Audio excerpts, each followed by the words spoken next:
Welcome to the Slop Farm. Enjoy the video. In this video, I will explain how to file Form 8843. This form is crucial for certain non-residents to establish their exempt status with the IRS.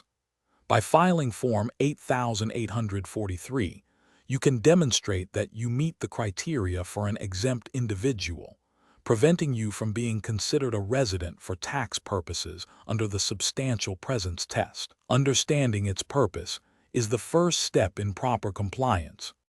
You must file Form 8843 if you are an exempt individual, such as a student, teacher, or researcher on specific non-immigrant visas like F, J, M, or Q, even if you were present in the U.S. For fewer than 183 days, you might still need to file this form. It's essential to determine if your status qualifies you as an exempt individual to correctly report your presence. Completing Form 8843 involves filling out specific sections based on your status. Part I asks for your basic personal identification details. If you are a student, you will complete Part Roman II, providing information about your visa and academic program.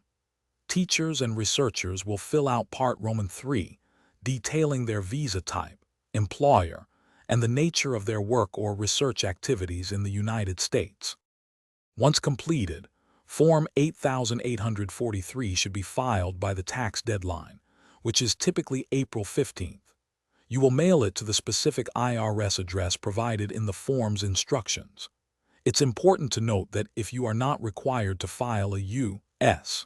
income tax return, you should mail Form 8843 by itself, rather than attaching it to any other tax documents. Thanks for watching. Consider subscribing if we helped you today.